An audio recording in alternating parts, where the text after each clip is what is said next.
always have your best work out there. Yeah. Because you never know who's looking.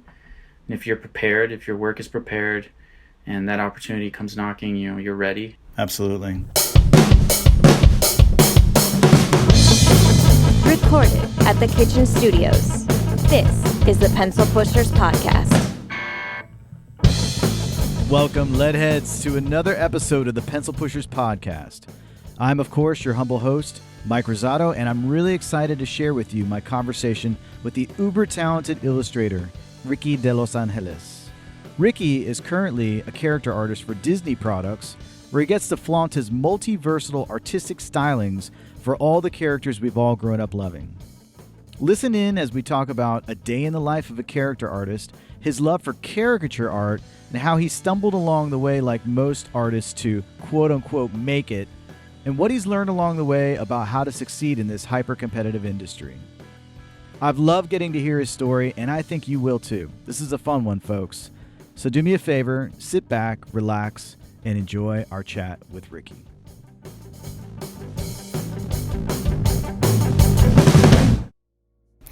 All right, we are here with Ricky de Los Angeles. Now, you're actually literally from Los Angeles.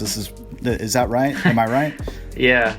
Oh. Yeah, I'm living there, working there, and I was actually born there too. Nice. But I didn't grow up in LA though. Oh, okay. Where did you grow up? Yeah. I grew up about 2 hours north near Santa Barbara County. Okay. A small town called Lompoc. Yeah, it's very rural. Well, not so rural. It's like 40,000 people, but far away enough from LA that it would be considered rural. Gotcha. Wine country too. Yeah. Mm-hmm. We actually got in contact with you a couple of weeks ago. I'm always scrolling through Instagram, just looking for inspiration, and I noticed your work tangentially because of my connections through the animation, my love of animation, but then also we've gotten a chance to really interview a lot of awesome artists from the animation industry as well. I just fell in love with your work, not only because the work is so great, but it's also so diverse, which I really love and I'm excited to talk to you about. But one of the things that, considering the fact that the Pencil Pusher podcast is not a podcast that's specific to animation, we try to get a little background about the artist so that everybody who listens in from different diverse artistic backgrounds can get a sense of who you are and where you came from. So let's just start there. Tell me a little bit about yourself. Like, how did you get into art? Where did the love of art and animation come into play? That's the age-old question, isn't it?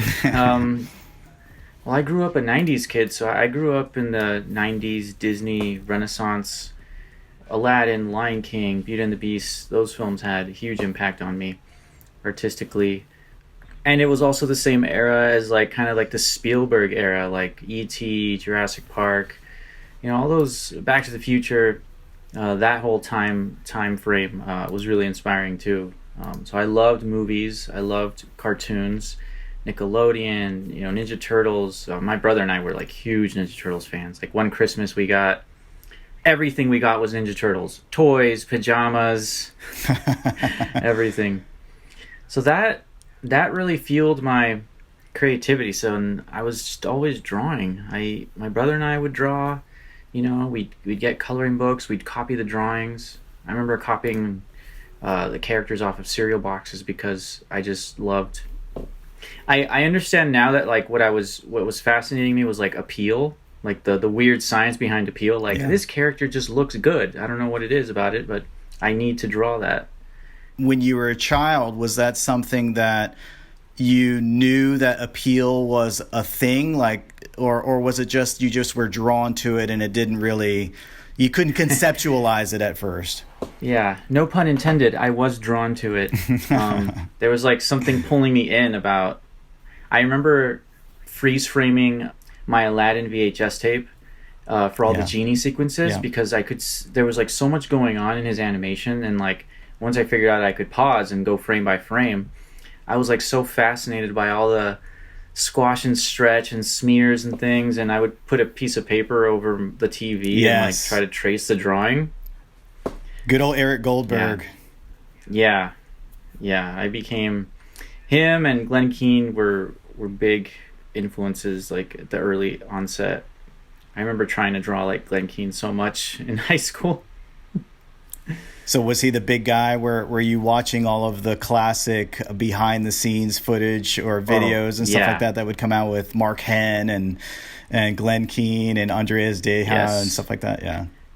Yeah, that I ate that stuff up. Yeah, me too. Like, I think when a Disney animated movie came out like on DVD or VHS, like the number one thing I would check was like go to the back and see if they had any behind the scenes bonus features, right? Like the making of or something. I was like, sold. I'm renting this. So then what happened? Was this pretty much preteen, or where were you at this? Yeah. Well, that was pretty much preteen. I mean, I think around, man, it's hard to pinpoint, but I do recall seeing, those behind the scenes films and seeing the artists working, seeing the artists drawing. Actually, it was a trailer for The Lion King where they had the artists flipping pages, like Mufasa coming to life, right. And that blew my mind. It must have been at that point, seeing that footage, that I realized that people were behind these movies, that people drew these movies, and that it was a job. And then that kind of set me on that path. Like, I wrote a paper on Walt Disney in 6th grade, and in the back, I pretty much made a statement, like my artist statement, like, I want to be a Disney animator. And so ever since that point, I was always experimenting and playing around with animation, like trying to make my own animations with like the limited software like that we had at that time in the 2000s, Windows Media Player. Right. Did you get into Flash at all? Did you get into Flash at all? No. Yeah. Like very, very late, like probably college. Yeah. But we had very crude means of trying to make our own movies. Making movies with my friends was also a big thing because I loved, stories. So oh, nice. We'd act in each other's movies. We'd make up our own stories. So that was like good fertile training ground, and checking out every book that I could on animation and like how to do it and understanding the process. There weren't that many books in my libraries. Like I would find how to make animated films from the 70s, right? Which once you get to like the camera stage, I'm like, I don't know if this is practical at the moment. Where am I going to find a Oxberry camera? Right. So you, I would imagine being in California, you probably had the opportunity to understand the power of California Institute of the Arts, and obviously you were fairly close by, I would imagine, from Los Angeles. It's probably not that far, is that right? Yeah, it's about 3 hours away. Lompoc is it's actually dubbed the City of Arts and Flowers, now that I think about it. Wow. And it's really popular for its murals. Okay. There's like a whole alleyway, and the walls of the buildings are painted with murals about Lompoc's history. And actually, if you've ever seen Parks and Recreation, I always think of Pawnee as Lompoc because they just always paint their history, but it's not as comedic as Parks and Rec. Right. When I was around 6th, 7th grade, I begged my mom to buy me a book called How to Draw Animation by Christopher Hart. He did a lot of cartooning books. In the back, there was an interview with Roger Allers, the co-director of The Lion King. Yeah. And one of the last questions he was asked was, what schools or kind of education do you recommend for someone who wants to go into animation? And he mentioned another school that I can't remember, and he mentioned CalArts. And so I looked it up. I started doing research on it. And the very limited, resources that I had, like the internet, I don't even remember what it was like back then. But it wasn't until really maybe my sophomore, junior year where I was able to access more information about it because they had a website, and then my career center at my high school had all their brochures. They had like 2 or 3 brochures. I read everything. Like I almost memorized all the requirements for the character animation portfolio. Like 80% life drawing, and then everything else supplemental, like sketchbooks or even animated films. I was like, oh, so that's interesting. And I didn't really start keeping a sketchbook. I mean, I was like drawing, you know, I kept all my fan art. It was like here and there. Yeah.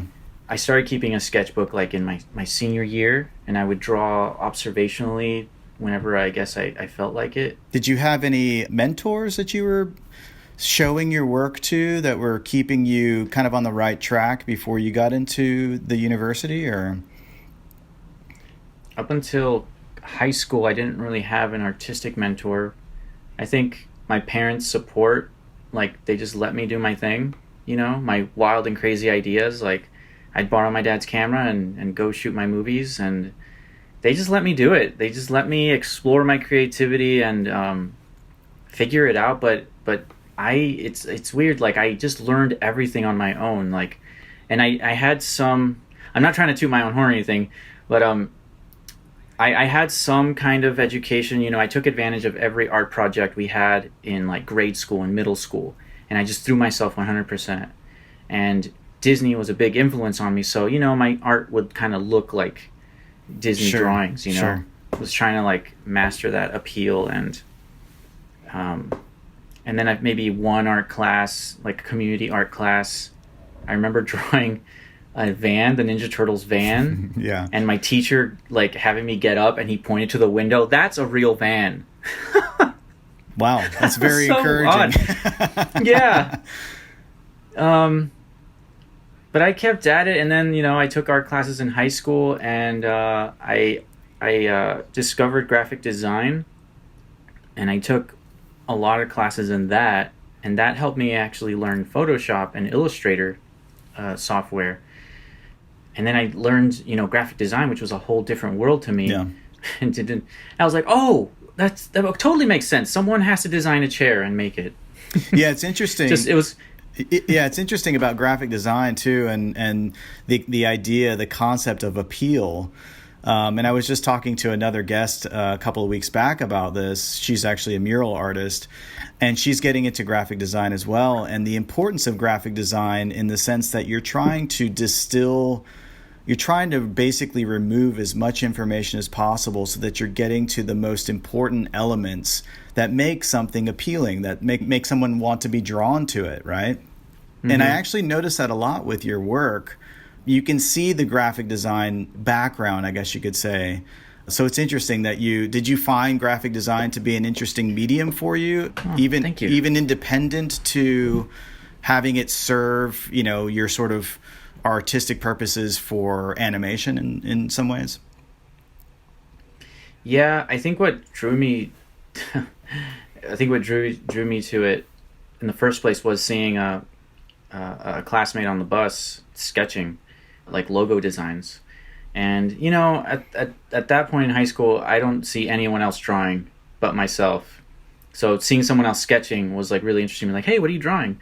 And he told me, oh, it's from this class. And that had, you know, that was motivation for me to sign up. And then I learned this whole new world, this whole new way of thinking, and it was interesting because we learned a lot of draftsmanship. You know, we were drawing logos on vellum, and then doing like 2 or 3 versions until it was like really clean black and white ink drawing. Oh, wow. And then we would scan that in and vectorize it in Illustrator. So it was cool going through those processes and using your hands, like bookbinding,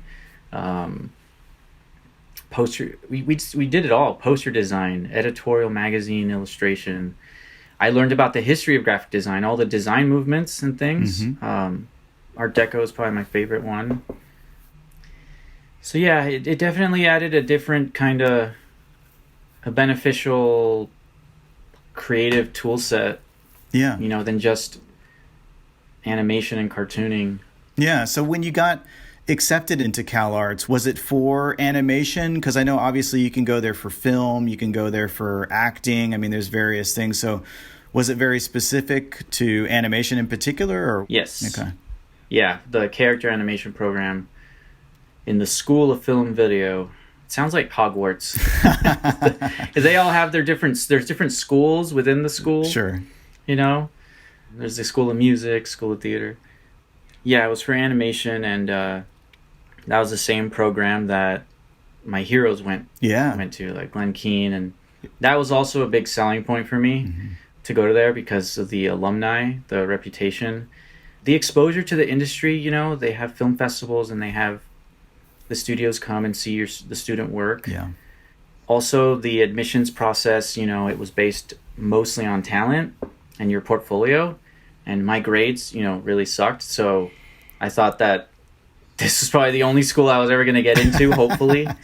And I have to say that when I got my acceptance letter and I read it aloud, and like my family was in the living room, it was like the ceremony. Yeah. They already knew. Right. Okay. I was at a friend's house and like, you have to come home. And so I read it, and as soon as I read the word, "You've been accepted," I like screamed and I ran around the living room. It was so great. Yeah, I mean, like, I couldn't believe it. Speaking of Hogwarts, I mean, it definitely is that for animation in many ways. I mean, it is the amount of people that everybody knows in animation now that went to that college is, you know, it's undeniably probably the best animation studio or college in the world in some ways. I remember when I was visiting, it felt really magical to me, like going into the halls of the animation department, because you could see student work on the walls. And, you know, for me, this is like the first time I'm seeing other work like this by other people, like in close proximity. And then I could hear the students in their cubicles flipping paper, like animating their films. And that was like the most magical sound ever. And so when I got there, yeah, we were all animating on paper. They had digital tools to help get your drawings into the computer and composite it in After Effects. I will say that it was really intimidating. It was like, you know, I got used to being like the artist in class, you know, the class artist or whatever. Yeah. But then everyone at CalArts was that person too. Yeah, what was that so now like? You're surrounded. It was really intimidating. It was really inspiring, but really intimidating, and it was really hard. It was really hard to get over. Yeah. Just the intimidation factor. Yeah, just the feeling like you're man, like you got a lot of catching up to do, like kind of comparing myself a lot, and just the amount of work, and it was my first time away from home too, so I got really, really bad homesickness that was affecting like my mental health, and that affected my student work. So if you go back and try to find some of my student films, you'll notice that they're either all storyboards or half done. Oh, really? Yeah. I think the only two I have up are Bearware and Pizzaiolo. Okay. So that's interesting. So now if we could fast forward, I mean, here you are, you do work for Disney. I was looking at your resume and you have a little bit of animation background as a character artist for Disney. So you did get, well, first, let's just get here. How did you get the job as a character artist for Disney? I got it. Well, the long story short, I was working at a game company called WayForward, video game company in Santa Clarita, California. And I was there, it was like my 5th month there, and I got a Facebook message from one of the VPs of the creative department where I'm at right now. Okay. Because he had known me as an intern back in 2011. And so he asked, hey, are you still in LA? We have an opening for a character artist. And I remember initially kind of turning it down because I just assumed, my impression of like being a character artist at Disney Consumer Products was that I would have to draw princesses. Right. And I knew I was like kind of bad at it, and I guess I just didn't really want to draw princesses. And he's like, oh no, you'd be on the I guess back then the boys team, like, so it'd be like Cars or I guess non-princess stuff. Okay. But also my then girlfriend and family thought I was crazy for saying no initially. and they told me like, you got to write back and say you'll consider it, or at least. Right. So did you actually tell them no, or did you? Yeah. Okay. Oh wow. Yeah. Yeah, but like a day or two later, I wrote back like, hey, if that's still open, I'd like to be considered and talk more about it. Yeah. The reason why I did that was because I was at my current job. I was in the middle of a project, and I'd also kind of verbally agreed to try it out for a year. And so I kind of had this moral dilemma, like, I feel kind of bad, like kind of jumping ship, and I've never been in this position before. And I went through this really calculated, like, thought process and conversations with my family and girlfriend. And I wrote this very nicely worded resignation letter and had a nice little meeting with my supervisor. And he totally understood because he had actually come from Disney Interactive. So he knew about the opportunity that was being presented to me. Yeah. And it was huge. It was like a full-time benefits character artist.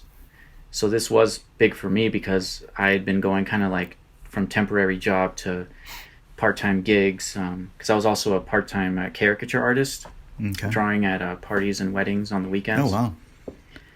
Yeah, that was like a whole other life before Disney. After I started at Disney, I kind of started like that kind of trailed off. Like I just got too busy and tired.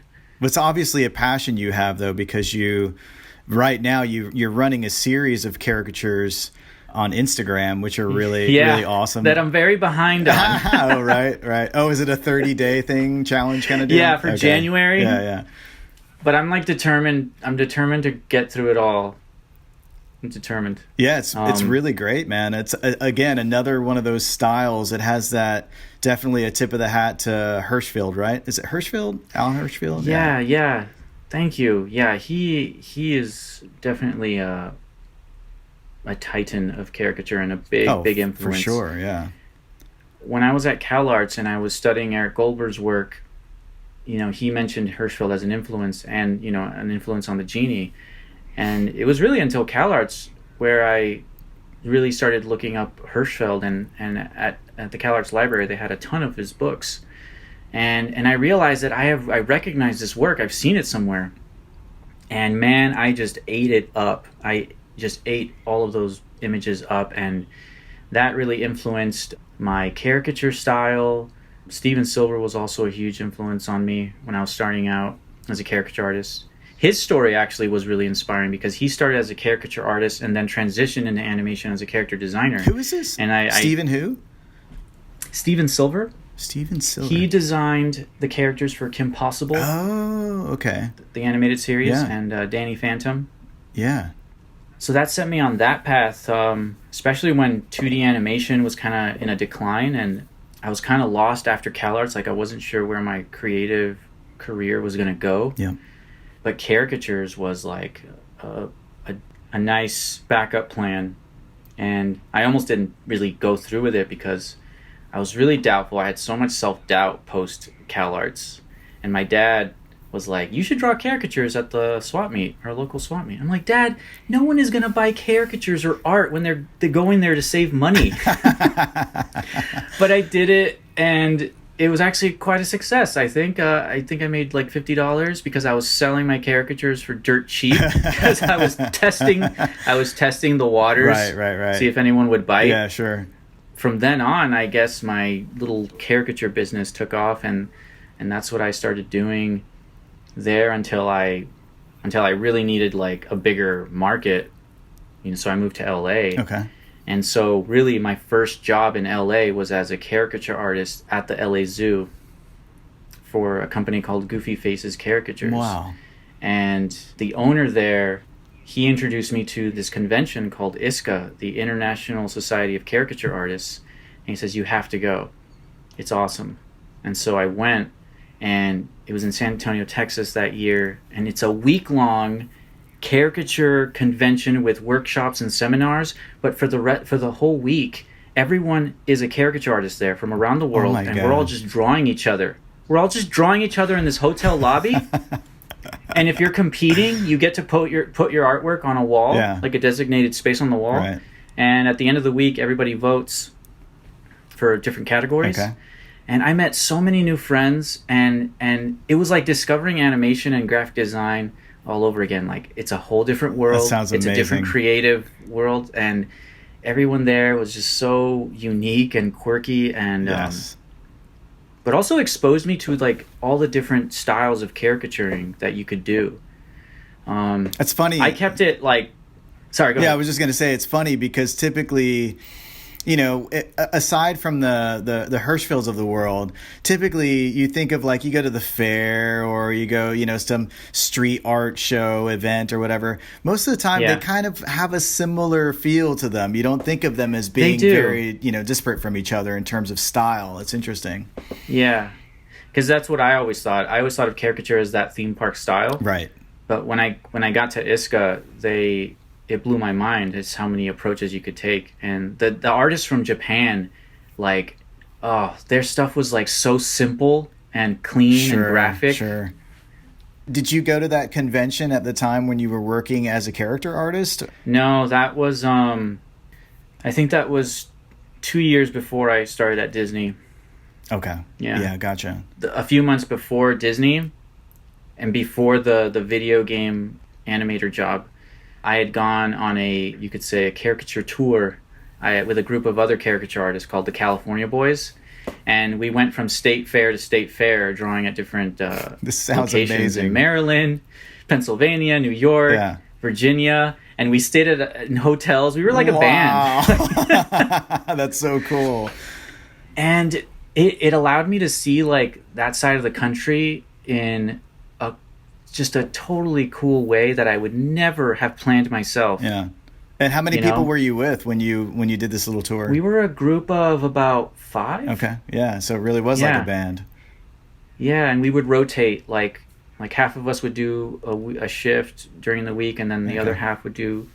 And these were long days, like in the hot, Maryland Yeah. sun, and we had to wear the Carney T-shirts, which were like a really horrible fabric. And it said, Right. the state fair name on Yeah. the pocket there. That's hilarious. And would you be like bands, like, go to the hotels and like rec shop and like get a bunch of like vodka and just like chase No, we women were like and so tired Right. and like sun baked, and that we would just like we just turn in and like put on TV. That's awesome. That's such a classic artist group, move. Yeah, but we would tour. We would tour in the sense like be tourists. Like I remember we had like a 2 week sabbatical, like a break Okay. Yeah. between fairs, and I remember visiting Washington D.C. for the first time. Oh yeah. That was really cool. We'd go on hikes. I did rock climbing, like indoor rock climbing. Nice. It sounds to me like you have a serious passion for it. Like I could almost see you somehow turning it into a career. Is that even something in the realm of possibility? It really was. Mike, do you mind if I call you Mike? No, you can call me Mike. You can call me whatever you want. It really was like my career for like post CalArts up until Disney. Like that was my sole source of income. Yeah. And it all really started, I think, at CalArts, because we would do CalArts, Hirschfeld, and my dad pushing me to really do it as a business. So what was the passionate drive? What was the hook for you to make you be so excited about potentially a career path?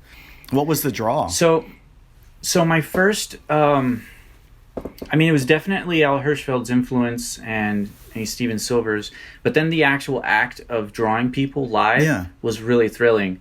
At CalArts, we had a yearly animation show where the character animation artists would post their work in the main gallery on the walls.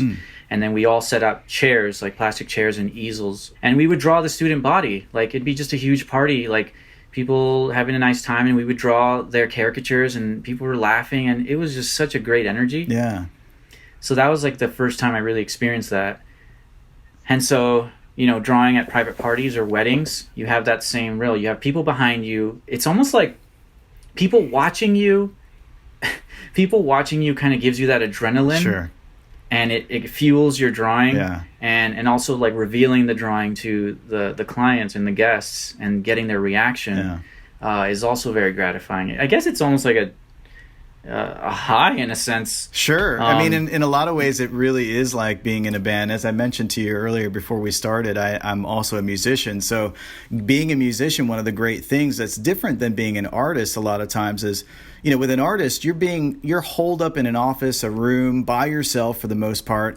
And most of the time you're getting feedback from other artists. So you might get some snarky judgment that happens with that. But with a musician, you go out there and you perform live and you get immediate feedback from people who are just like fascinated by the idea of you performing something that sounds great, you know?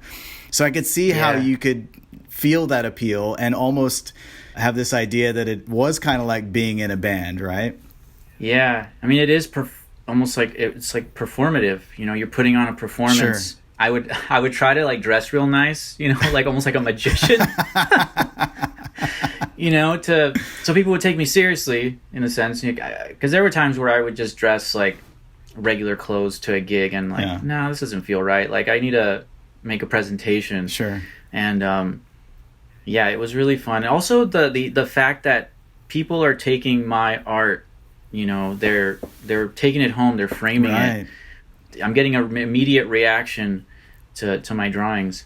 It wouldn't be the same if like you at that time like working like at a studio, because your work gets filtered through the process and what ends up on screen is not like, you know, your drawing essentially.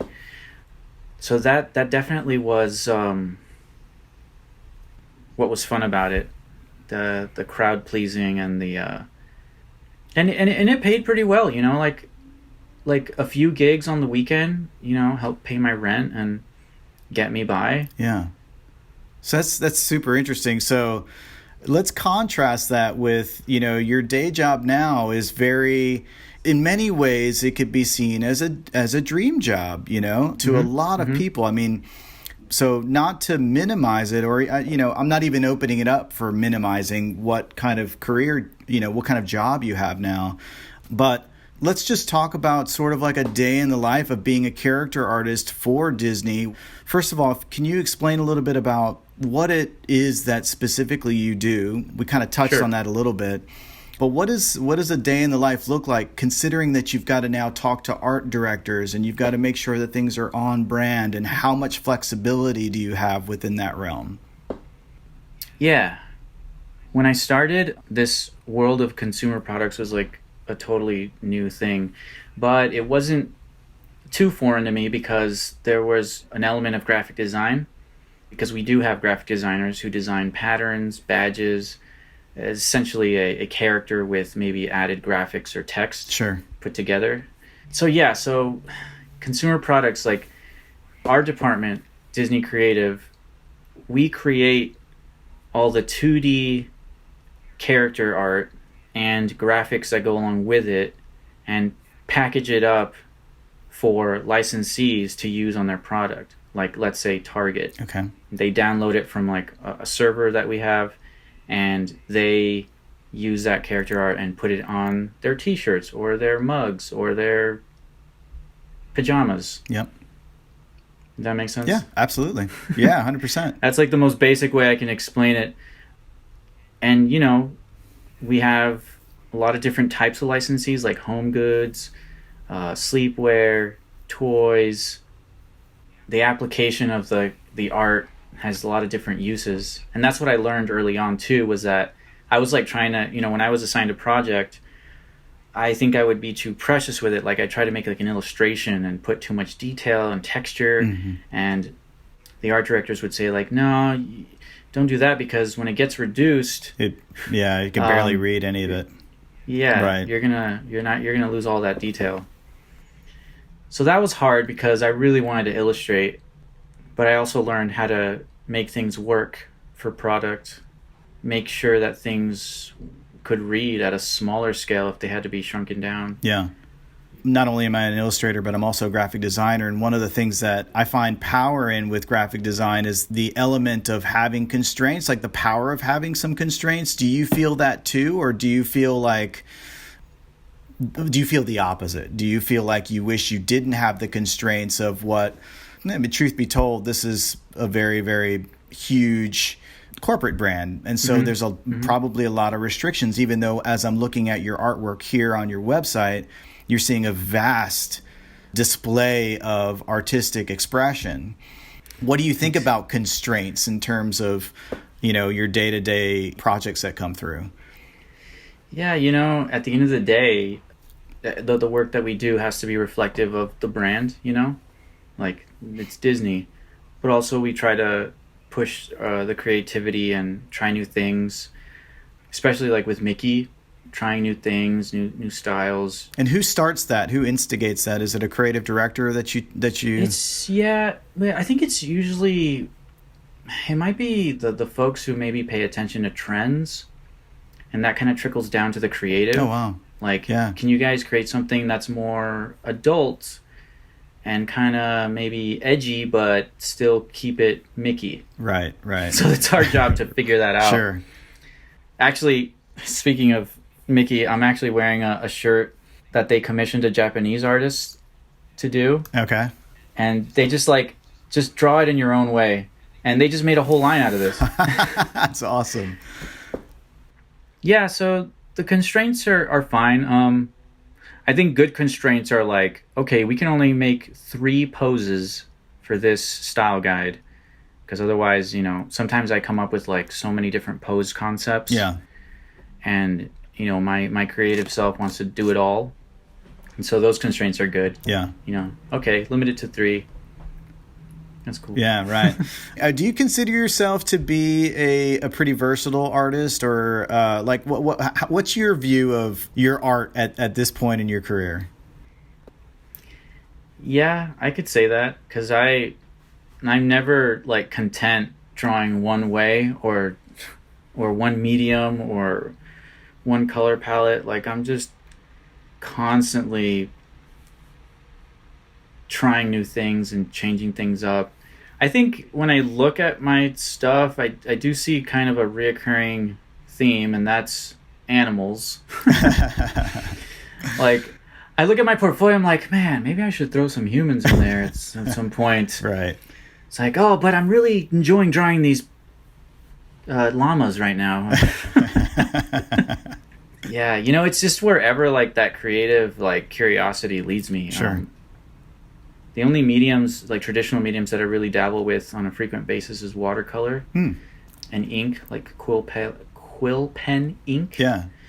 Does that happen pretty often? Or I would imagine when your full-time job, you're probably the amount of changes and the constraints that you have, you probably have to work pretty quick. You probably work largely digitally. Is that right? Oh yeah. For work, it's all digital. Unless we're trying to recreate some kind of traditional media, like watercolor, then maybe like we'll scan in a texture. Sure. But on my own time, like ink and watercolor are my preferred traditional stuff. Or just pencil, like graphite, cold erase pencils in my sketchbook. Yeah, nice. Now, do you have a hope to get into animation more specifically at some point? Yeah, I do actually. Yeah, one day. Yeah. Yeah, it's pretty interesting. I always wonder, and I'm curious to get your thoughts on this too. There's so much talent that's coming out of universities on a regular basis right now. Where do you see the temperature in terms of competition right now to even break into animation? And I'm sure you're probably seeing what seems to be a real, I guess, resurgence of sorts with 2D animation. What do you see as kind of an active pathway to break into the animation industry now? Or is it easy for you to do that considering you're already working as an artist at Disney? I have no idea, because I don't consider myself as having broken in. Like before Disney, and like I freelanced a little bit for different studios. Yeah. And that was a result, like if I remember correctly, how those opportunities came about is my work was available to be accessed online. Like I had a website. I frequented animation expos like CTN Expo, which is nice exposure. I always try to have like a table set up and sell my art. Nice. And that's a hard one to get into, isn't it? Yeah. I mean, in the past it was pretty fairly easy. I mean, I think they definitely want like a certain like level of quality, you know. But they're also like really good about having like up and coming artists like set up. But yeah, I think having your work online and because I remember some opportunities kind of coming my way where I didn't really reach out, and that was just because my work was out there. And this was before really, I think, Instagram took off and other social medias. I mean, I was using Blogspot. Right, there you go. when it was heavily used. So, and that's what I think I tell people now too, like get your work out there on a frequent basis, have a website, always have your best work out there. Yeah. Because you never know who's looking. And if you're prepared, if your work is prepared and that opportunity comes knocking, you know, you're ready. Absolutely. Are you currently working on any personal projects at this point? So many. Are you? Like, for real? I can't, like, they're all in a different stage of progress. Yeah. And, but one big one I am working on is a personal book project called Bearware. That might sound familiar, Mike, because that was the title of my first year CalArts film. That's right. Wow. And, nice circle it's weird back. Because I'm going to redeem myself for not finishing that. It's like it wasn't not finished. It's just, you know, it's a long. You're going the Richard Williams route, right? Oh gosh. I remember seeing the documentary on him making The Thief and the Cobbler. I'm like, oh no, I don't want that to be me. Right. Yeah. Yeah. And here I am. It's just weird. Like I never like decided like, oh, I'm gonna make this a story. Maybe I just kind of started picking at it, like drawing that character again, and then like, you know. But is it a film or is it what is it? Oh no, book. Oh, okay, book. it's a book. That's right. That's right. Sorry. But the way I storyboard it sometimes does make it seem like it's a film because like there's like a lot of action happening. Yeah. But that kind of helps me, I guess, figure out the story. Like, okay, Sure. if like this is happening, like, and then I can reduce it into a single image. Yeah. So it's a book project. You could see some of the images on my website. Is that the headshot you gave me? Has the storyboards in the background? Yeah, Okay. yeah. Yeah. I thought so. That's like a big board I have on my desk. Awesome. And yeah, it has all the storyboards and work in progress behind me. Yeah. What's the next step for that? Like, what's hopefully get it published? Is it going to be long form or is it short story? I'm still or? figuring that out. Yeah. It's probably going to be a semi-short story. I'm playing around with the layouts right now. Like if I want it to be kind of a traditional picture book where there's limited imagery, like one image on a page or a spread, Sure. or be it a mix of images like that, or a kind of like comic form where maybe the panels, like the pages, are broken up. Mm-hmm. And there's more action. I definitely want there to be more action. Like I wanted it to feel like there's, I guess, animation, like it's moving. Mm-hmm. Like I want the poses to be really strong and feel like you're watching like still frames from an animated movie. Nice. That sounds awesome. So we should have this. It should be out in bookstores July, In August. 20 years. No. No, but seriously, are you hoping maybe sometime in 2022, or is this like you're not exactly sure when? I'm not exactly sure. I know I've been aiming to finish the illustrations this year. Yeah. But I jump on it, I jump off it. Sure. But I think the bear design is on point. I've gotten through most of the story. Like I know the ending, I know all the major beats. It's really just laying it out now, and also trying to decide if I'm gonna do like a Kickstarter or try to send like a manuscript to a publisher, or even like release it as an ebook. Mm-hmm. I don't know. Do people download ebooks like picture book I ebooks? I always think that that's like a really good idea, but I don't know the numbers. I haven't crunched the numbers on whether or not that's actually a success. To me, in theory, it feels like it's a good idea, but I don't know how that works in terms of how you charge for it or anything like that. But I'm looking at the images. You've got several images on your website right now for Bearware. Really awesome as usual. I definitely invite people to go check that out. In fact, while we're actually getting close to the end of our conversation here for now, but where can people find that page, and maybe tell people about your website and also where they can find you on Instagram? My website is rickyanimationcarbonmade.com, and my Instagram is @rickyanimations. Ricky Animation. All one word, lowercase. Awesome. I definitely invite people who haven't checked it out already. I mean, you've already got a massive following, so it's not like I'm telling people something new here, but his Instagram is fantastic. His website is chock full of great work. I definitely invite people to go check it out. I'm looking forward to seeing that book become a reality. And Thank you. It's been great talking to you, man, and thanks for taking the time, and hopefully we can chat again soon. Yeah, thank you so much for letting me just blab. No, it's awesome. It's great stuff, man. I appreciate it. I hope someone out there gets something out of it. All right, everybody. Thank you so much for listening to the Pencil Pushers Podcast.